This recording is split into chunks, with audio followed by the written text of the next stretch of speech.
Hi, you are listening to the Conflict and Development in Africa podcast. This podcast is for policymakers, governments, researchers, students, businesses, and anyone that is interested in conflict and development issues in Africa. On this podcast, we hear from experts from across Africa and the world. Your host, Dr. Michael Nwankpa, will ask the questions you would want answers to. Michael Nwankpa has an extensive experience spanning over a decade studying, researching, writing, and consulting on conflict and development issues in Africa.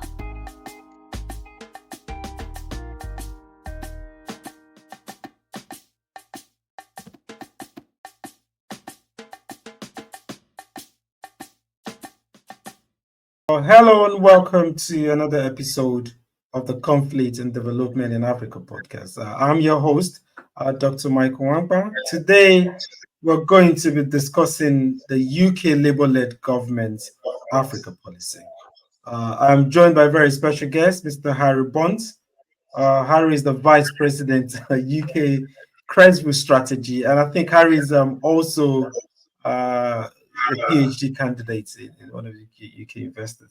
So, Harry, you've built a reputation as a trusted advisor to governments and CEOs on African issues. I look forward to a very exciting conversation like this. Thank you. Great to be here. Brilliant. Let me start off. So, Labour has recently won a landslide election victory. So, although it's still a new government, I think under 100 days in power. Do you know if it has an African policy, or if it has in its manifesto or anything like that? So Labour were the only party that had any sort of substantive reference to Africa in their election manifesto. They talked about resetting relationships with the continent, and David Lammy, who's the foreign minister, I heard him speak in the run-up to the election where he was talking about how the Foreign Office in the UK still look at Africa through an antiquated and old-fashioned lens, where they see Africa as almost as a problem that needs to be solved through aid and through development assistance, rather than the huge opportunity that the continent offers in terms of economic growth, in terms of partnerships to solve the problems that facing us all, whether it's climate change, whether it's migration. I think the Labour Party are hopefully at least saying that they're going to reassess relationships with the continent and see it, as 54 different countries rather than one amalgamous, one giant, one country, which is, I think, has been the view in the past. Obviously, Africa is diverse and rich in diversity, and all different countries offer different opportunities. And different ways that the UK can partner with them. So I'm very hopeful that they look at it through a sort of transactional relationship where the UK government sees what they can get from Africa and African governments can see what they can get from the UK. And they approach it like that rather than using that sort of condescending approach where they come to Africa and they feel like they have to lecture African leaders about democracy, about human rights. I think the second you start any relationship with a criticism, you instantly have create bad feeling and bad blood and ill will. That's going to sort of hold back those meaningful relationships being built, which is what I hope happens under this administration. Brilliant. In previous episode, I interviewed the first secretary to the United States Embassy in London, and he was talking about the US policy and talking about the language as well, the language of seeing Africans as partners rather than what is in the past. But you said, you used the word in your stuff, you said resetting relationship. And then you went on to expatiate on the kind of relationship that is there in the past. So in the last 14 years, I think, with the Tory government, conservative government, what sort of relationship did they have with Africa? Did they have was there any coherent African policy? What kind of relationship was that? Well, I think I can't remember how many African ministers they had, but I think they almost changed it every year. That speaks to a wider instability within those different administrations under Conservative rule. But I certainly think there was an absence of any coherent Africa strategy. Now, I'm under no illusion that Africa's going to be high on the UK agenda. I would like it to be, but in reality, we've got riots in the streets. We've got an economy that hasn't had sustained economic growth for 14 years. We've got the need to cut public expenditure to get our books balanced again, and so public services is going to be a massive issue for the government. And so I don't think that Africa is going to be right at the top of the agenda. But I do hope that there are strong, powerful voices within government who have a passion for the continent. Who see the global South as a huge opportunity area for the UK and for the West. So hopefully they will be able to lobby the government to actually come up with some sort of coherent long-term plan that moves us to being the trusted partner on an equal footing with African governments. Because I think, as you see, Russia. The way that the Russian president treats African presidents, when he has them over in Moscow, the red carpet is literally rolled out for them. They are treated with the respect that they deserve, being a head of state from another country, and that builds up goodwill. In the same way that Chinese investment on the continent, massive goodwill. The supermarket that we all use here in Kigali, the one that has everything, it's all Chinese. It's all Chinese made, and I can't tell you the amount of goodwill it builds up when people can buy affordable goods from all around the world because the country has decided to invest real dollars in a market. It builds up that capital, which then countries can then withdraw when it comes to trade deals or when it comes to deals over resources.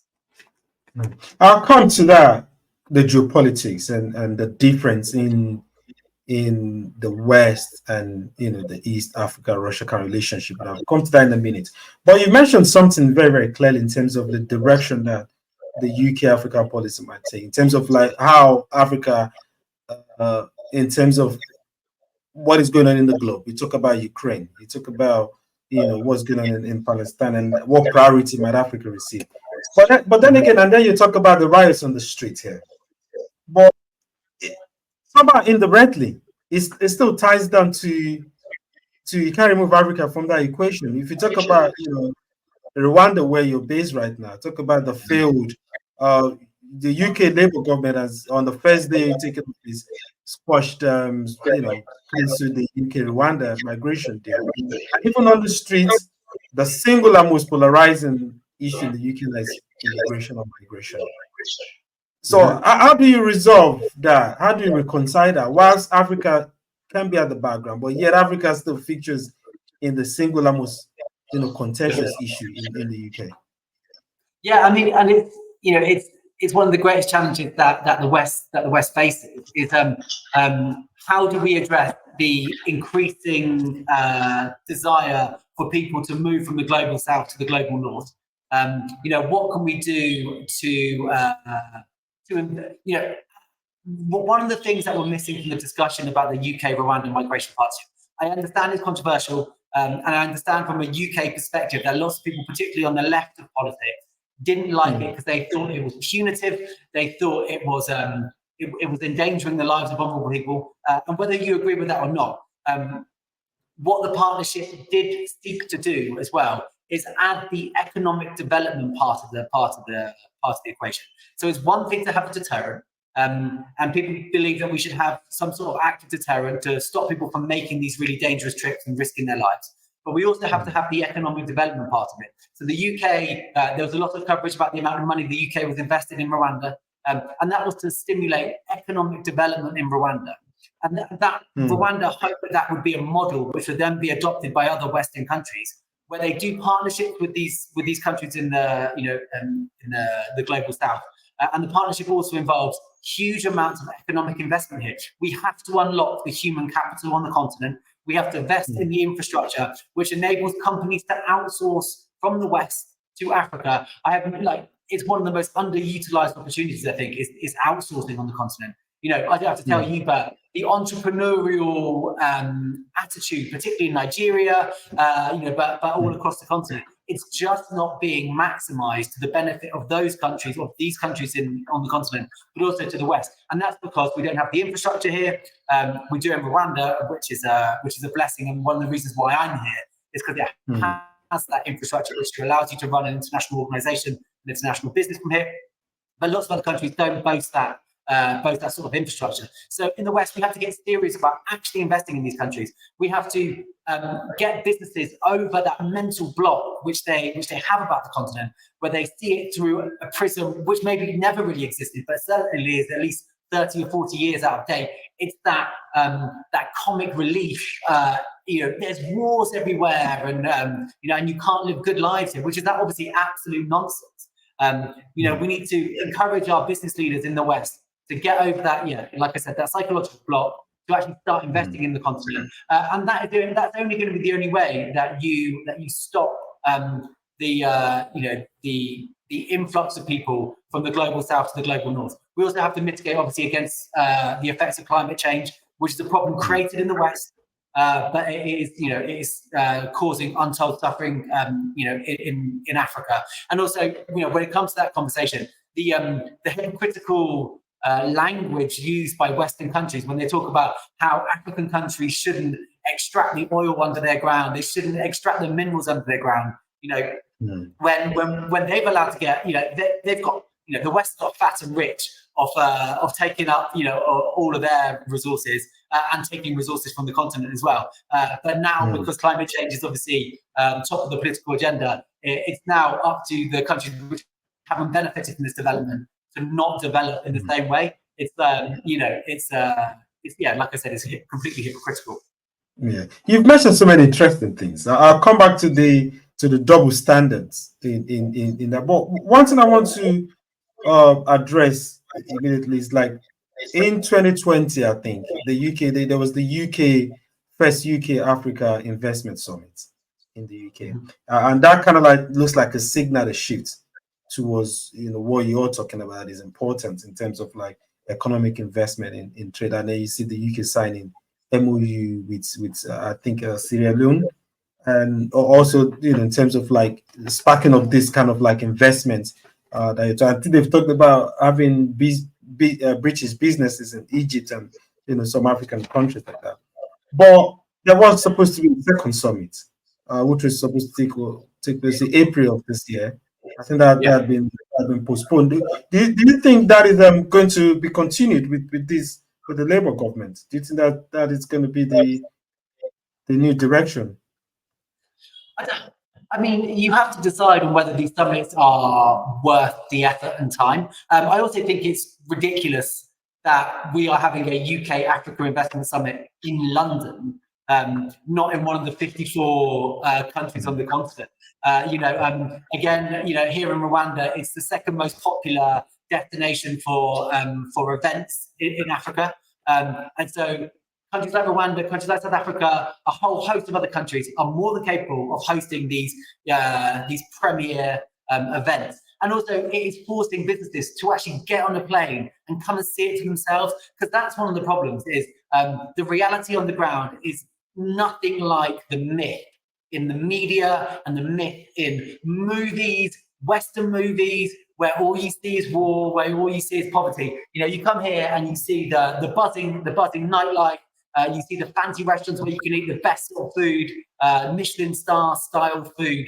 And once visitors see it, and they're like, "Oh my God, it's not this really terrifying place I thought it was." And you're like, "Yes, we've been trying to tell you that, but until you get on a plane and get over here, you're never going to believe it." So the UK government should be getting people on planes. They should be taking them to the continent. They should be using their influence over British businesses to actually get them, to come and see this market for what it is. Sorry, these markets for what they are. And only then are you going to get people to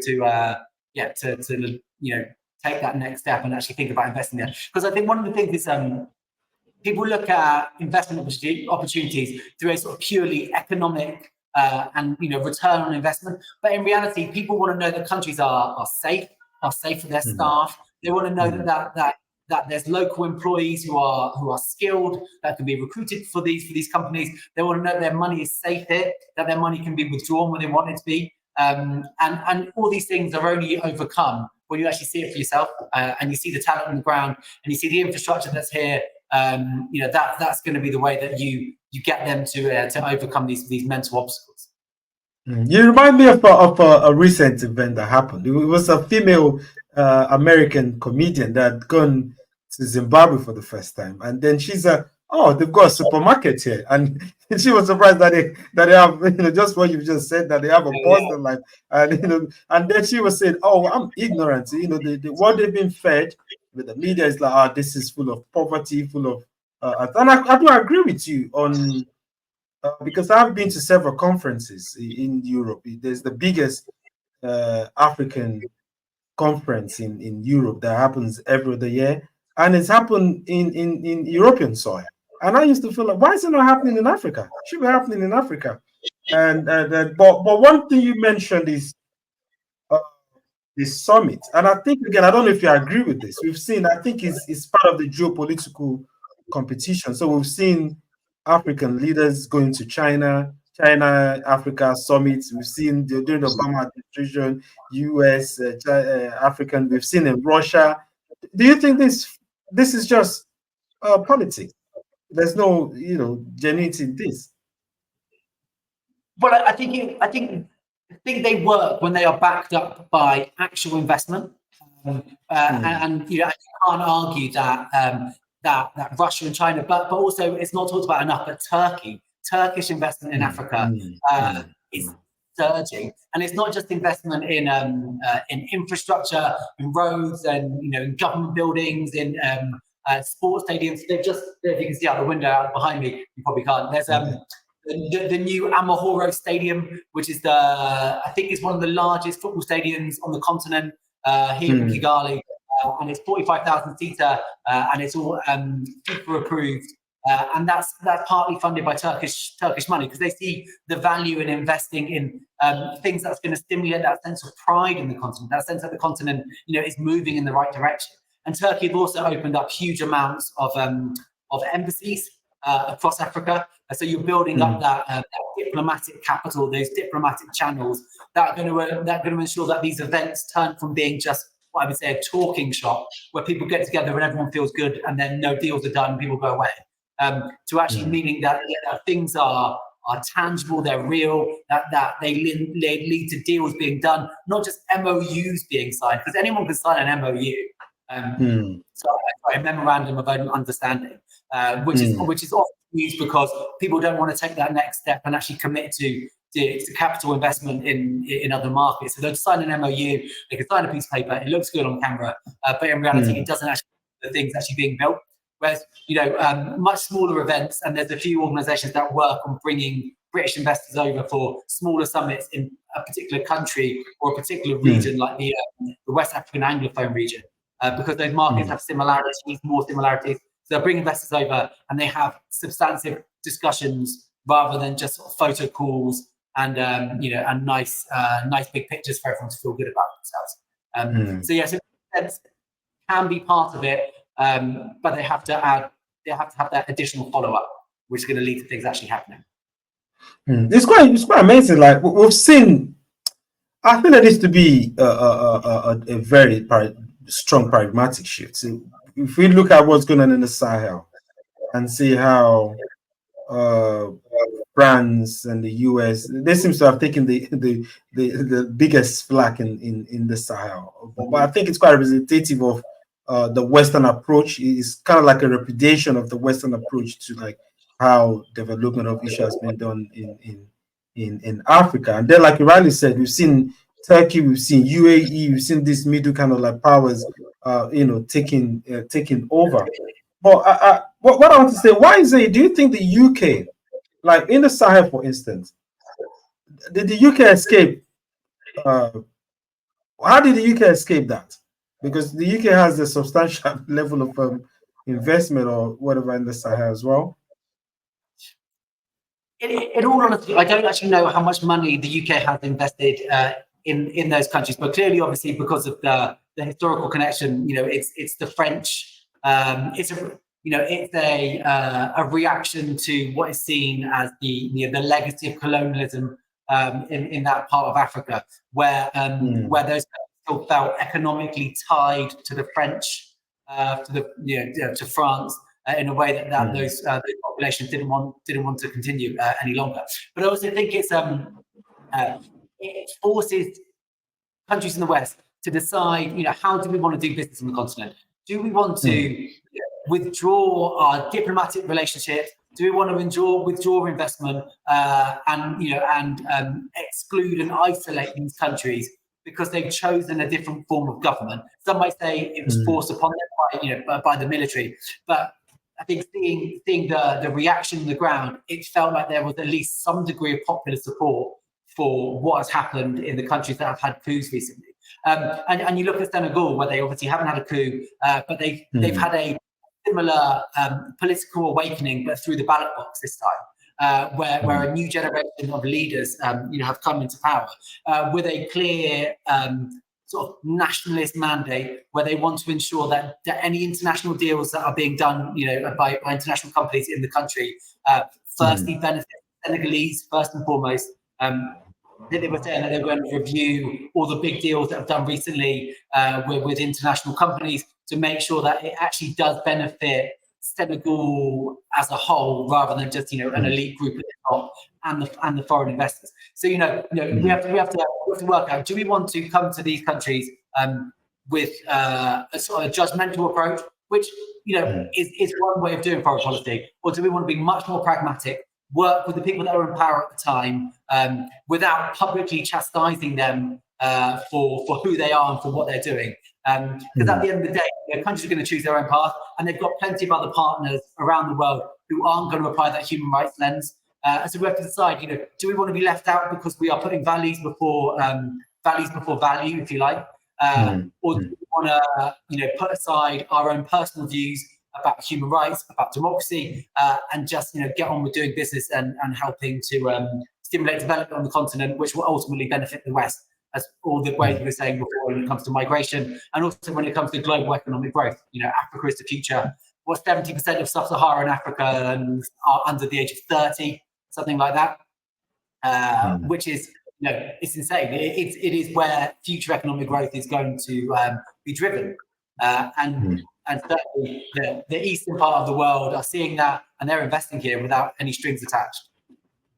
You captured the very question I was going to ask in this. Like clearly, in the next very few years in this century, there've been statistics saying the population is going to double, and Africa has like the world's youngest population. So if we look at it in parallel to the aging population in Europe, for instance, and look at what implication that has for labor. When I mean labor, I mean in terms of like workers, critical workers. In the UK, we've seen, even in the midst, the paradox, even in the midst of the anti-immigration, anti-migrants kind of like sentiment, we've seen there's a massive gap. There's a shortage. There's labor shortage in critical sectors. So how do you think the UK government is going to respond to this paradox, where they need critical workers and then amidst this anti-immigration sentiments and trends? Yeah, and that's the challenge, isn't it? The challenge is that everybody in the UK, everybody in the business world in the UK understands that migration is essential to providing the workforce that we need to grow the economy. And so we've got a government who is promising lower migration but economic growth. Now, I don't know a formula that is going to allow that to deliver. For those both elements to be delivered.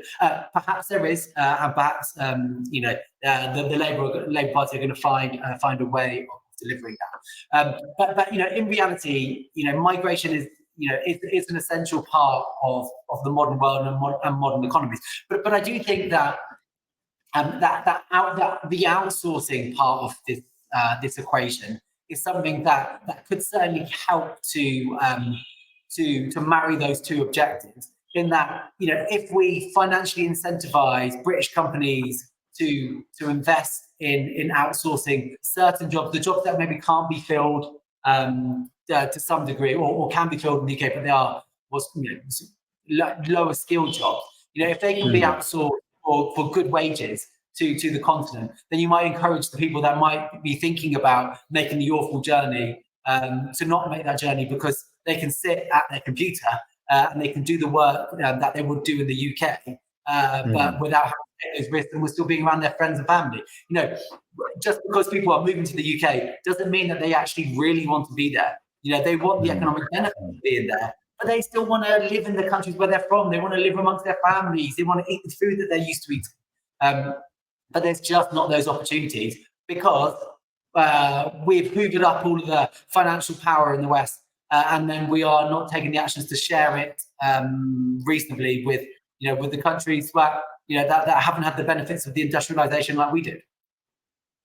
You kind of, I like the way you've put it. It's quite succinct, and if those opportunities were there, I'm not sure that people really want to be here, because I've seen people say, when you leave family behind and come, it's a huge sacrifice, and a lot of times we don't see it from that perspective. We see it from the perspective of people who are just coming, but there are the sacrifices they've made to come, and it's just purely economic opportunities. So if those economic opportunities can be provided, whether they won't be making such sometimes dangerous journeys. But there's another important stuff. So from 2015, when they had Brexit, so the EU-UK government or relationship also kind of like plays a role in terms of how the UK does its business. So with Labour, there's been a talk about how they are going to revise that relationship, and how do you assess it, and what implication would it have for how the UK operates, elsewhere in Africa, for instance? Yeah, so I think you're going to see what happens when the reality of government contrasts with what you say during an election campaign. There's an expression which is that you campaign in poetry, but you govern in prose. So you can be optimistic and hopeful in a campaign, and then when the reality hits of being in government, maybe you're not always able to deliver on what you want to deliver. Obviously, the Labour Party are going to take a much more positive approach to the European continent. They want to rebuild the relationships that have been damaged over years of Conservative government, and even years before that, where the Conservatives drove the narrative about the European Union, which led to a lot of ill feeling on both sides.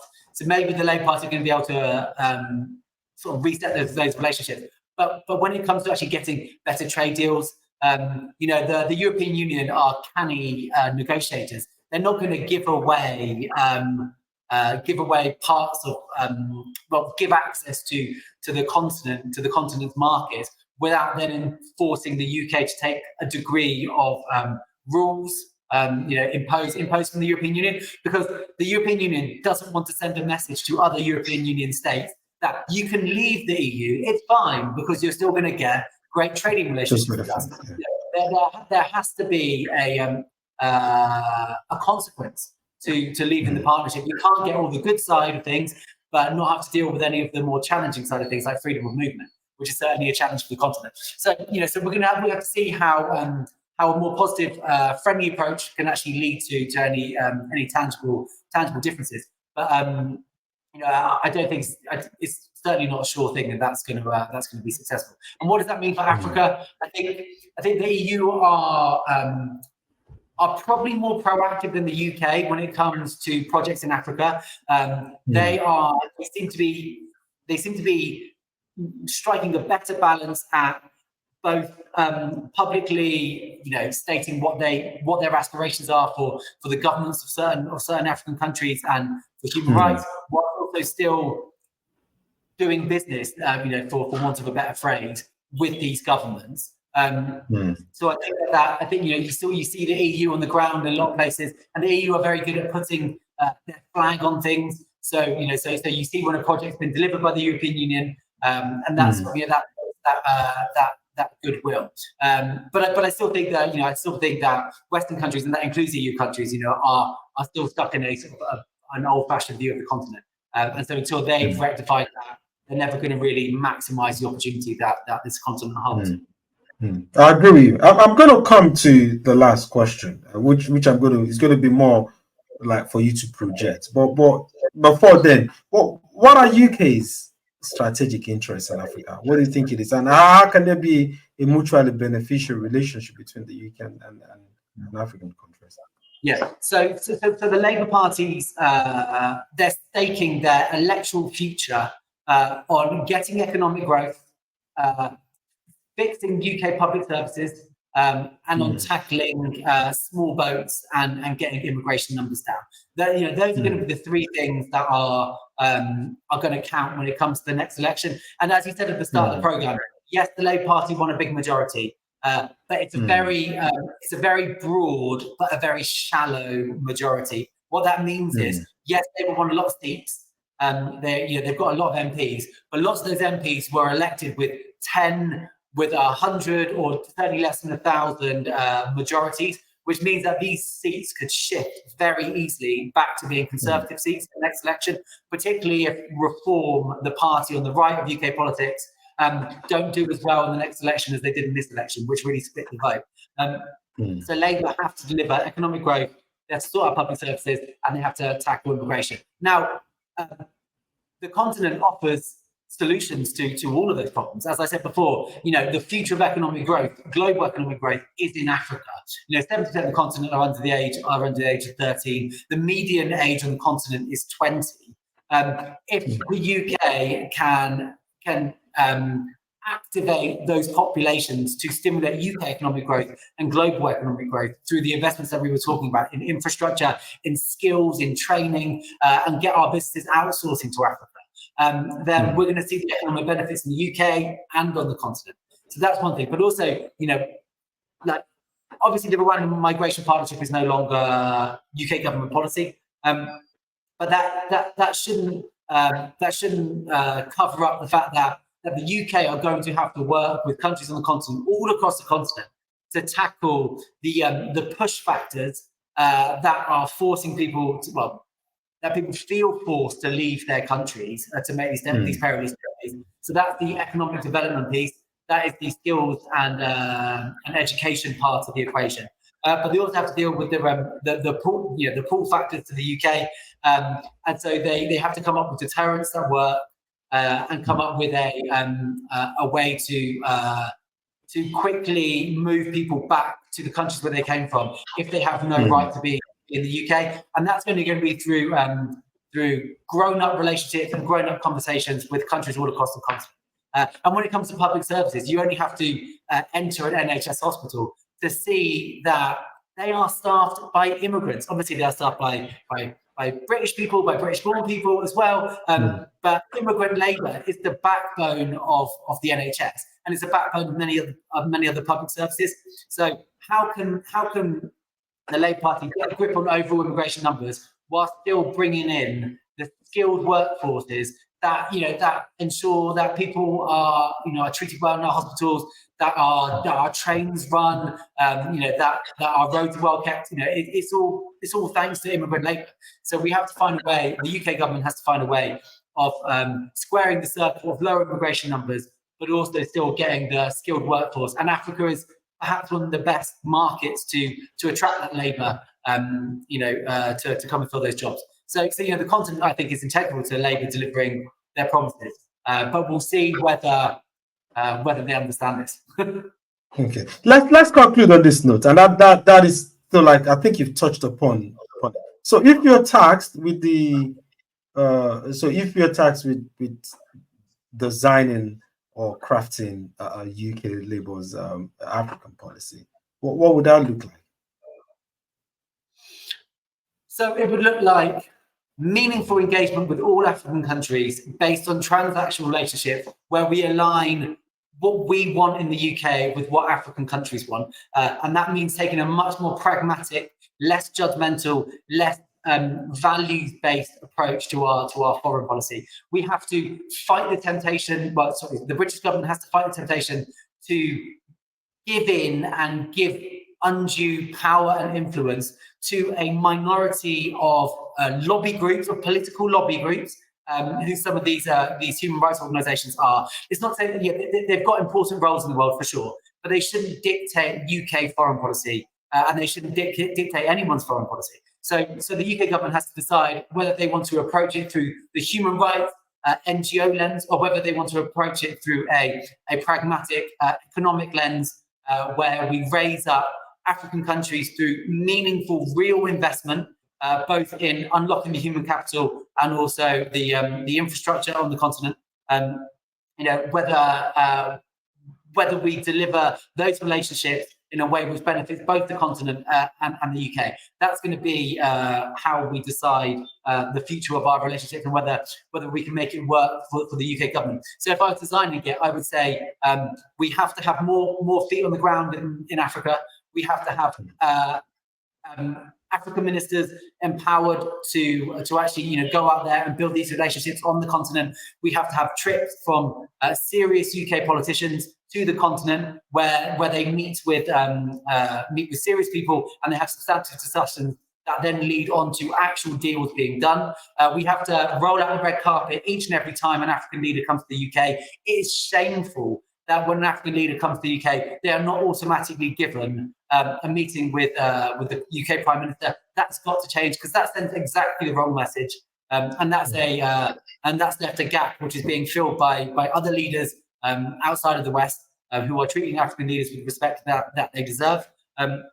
So it's getting both the optics and the delivery right, so that we are showing the respect to the African leaders that we should show, whilst also backing up our warm words about development with real money delivered by real British businesses who are encouraged to invest in the continent by a British government that is getting them on planes, getting them to the continent for serious discussions on investment that leads to tangible deals being done. Wow. Thank you very much, Harry, for your very, very rich, bold, and innovative, solutions and critical insight. I really appreciate this. And thank you once again for honoring our invitation. Thank you very, very much. I really appreciate it. Have a great day. Thank you. Bye-bye. Bye.